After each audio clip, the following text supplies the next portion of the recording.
Hello everyone, next is our sample problem. Calculate force of gravitation due to earth on a ball of mass 1 kilogram lying on the ground. था एक ball है वो earth surface पर पड़ी है। आपने उसके बीच में क्या करना है, उन दोनों मीन्स अर्थ और बॉल के बीच में ग्रेविटेशनल फोर्स या फोर्स ऑफ ग्रेविटेशन कैलकुलेट करना। पहले तो हमें ऐसे लेना पड़ेगा, ये हमारी अर्थ, इसका मास हम ले लेते हैं m1। इसके ऊपर का एक बॉल ऐसे प्लेस है जिसका मास क्या m2। अब हमें पता है ग्रेविटेशनल फोर्स निकालने का फॉर्मूला क्या होता है, F = G(m1)m2 upon r²। r क्या होता है, डिस्टेंस बिटवीन बोथ ऑब्जेक्ट्स। अब क्या है, इसका भी सेंटर पॉइंट लेना आपने और इसका भी सेंटर पॉइंट, उसके बीच में जो डिस्टेंस होगा उसको हमने किससे लेना है, r से। अब क्या है, हमें गिवन जो होगी न्यूमेरिकल्स में रेडियस ऑफ अर्थ गिवन होगी। अब रेडियस ऑफ अर्थ देखा जाए तो यहाँ से यहाँ तक है, मतलब ये वाला थोड़ा सा डिस्टेंस है, एक्सटेंड हो रहा है। तो अब रेडियस क्या है, बहुत ज़्यादा है। अगर हल्की सी ये वैल्यू अगर इंक्रीज़ भी हो जाता है तो ओवरऑल आर पे क्या है, 0.01% भी इफेक्ट नहीं पड़ेगा। हमारी एवरेजली हम इसको पूरे डिस्टेंस को किसके इक्वल ले सकते हैं, रेडियस ऑफ अर्थ के इक्वल। अब हम लेते हैं, देखो अब गिवन है मास ऑफ अर्थ हम राइट कर लेते हैं यहाँ पे।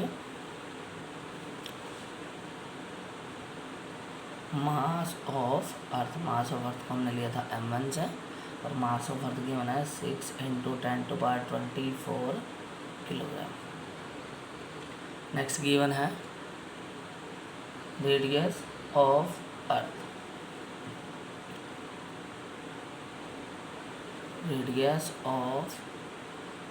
ये हम बोल सकते हैं distance between both objects, 6.4 × 10⁻3 kilometre.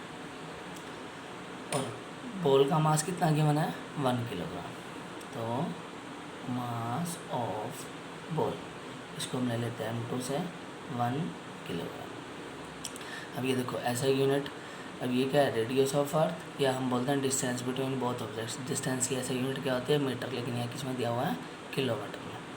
तो किलोमीटर को मीटर में चेंज करेंगे तो कितने से मल्टीप्लाई करते हैं, 1000 से, या मैं बोल सकता हूँ 10⁻3 से, और ये मेरा हो जाएगा 6.4 × 10⁻6 मीटर। और नेक्स्ट गिवन है, गिवन जी की वैल्यू हमें पता है, जी की वैल्यू क्या होती है, 6.67। G = 6.67 × 10⁻11 newton metre square upon kilogram square. अब सारी वैल्यूज हम क्या करेंगे, इस फॉर्मूला में पुट कर देते हैं।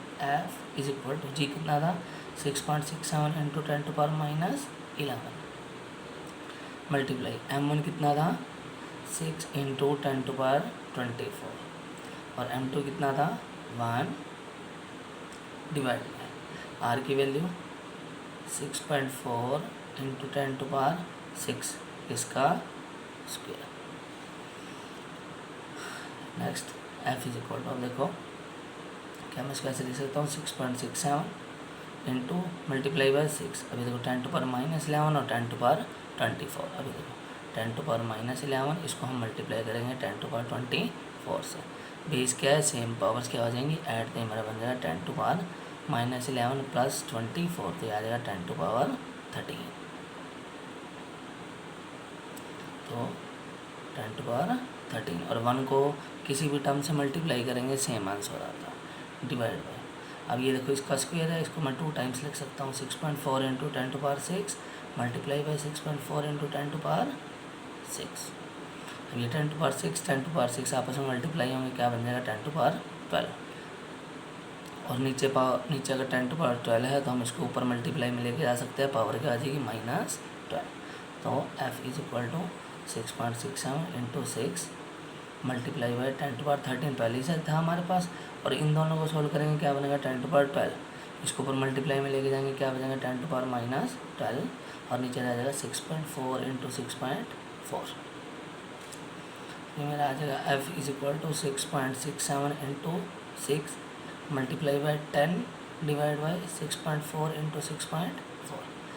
जो मेन पावर्स वाला था वो मैंने आपको समझा दिया, और इसके बाद आप इसको सिंपली मल्टीप्लिकेशन और डिवीज़न है, आप इसको इजीली कैलकुलेट कर सकते हो।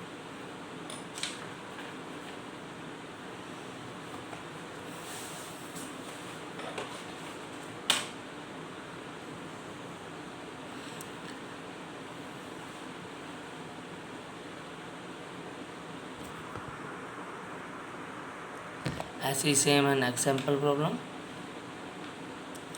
ये आप सेम सैम्पल प्रॉब्लम फर्स्ट के जैसे आप कर सकते हो। Next, gravitational force hold the solar system together. अब ग्रेविटेशनल फोर्स क्या करता है, सोलर सिस्टम में जितने भी प्लैनेट्स हैं इन सबको क्या करता है, होल्ड करके रखता है, मतलब साथ रखता है। In solar system planets move in almost circular orbits around the sun and satellites move in circular orbit around the planets. Solar system में प्लैनेट्स हैं वो सर्कुलर ऑर्बिट में मूव करते हैं, और किसके चारों तरफ, सन के। ऐसे जो सैटेलाइट्स हैं वो क्या करते हैं, प्लैनेट्स के चारों ओर सर्कुलर ऑर्बिट में मूव करते हैं। ये हम अर्लियर क्लासेस में पढ़ चुके हैं। A force called centripetal force is needed to make an object move in circular orbit और सर्कुलर पाथ। एक फोर्स जिसका नेम क्या है, सेंट्रीपिटल फोर्स, उसकी नीड होती है एक ऑब्जेक्ट को सर्कुलर ऑर्बिट में मूव करने के लिए। In the case of planets moving around the sun, the centripetal force is provided by gravitational force of sun. क्या कहता है कि प्लैनेट्स के केस में जब प्लैनेट्स क्या है, सन के चारों तरफ मूव करते हैं, तब एक सेंट्रीपिटल फोर्स की ज़रूरत होती है।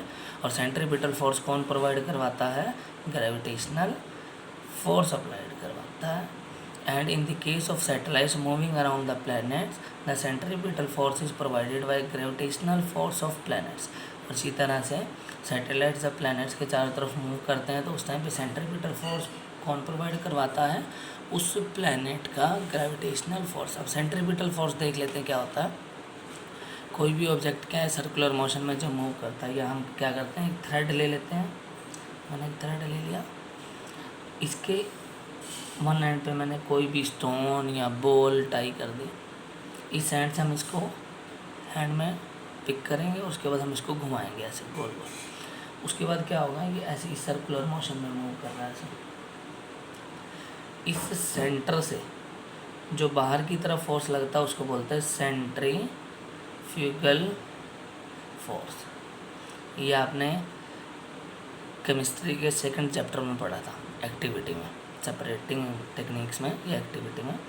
एक फोर्स क्या लगता है, इनवर्ड लगता है, सेंटर की तरफ लगता है, उसको बोलते हैं सेंट्रीपिटल फोर्स। ये है centripetal force and centrifugal force.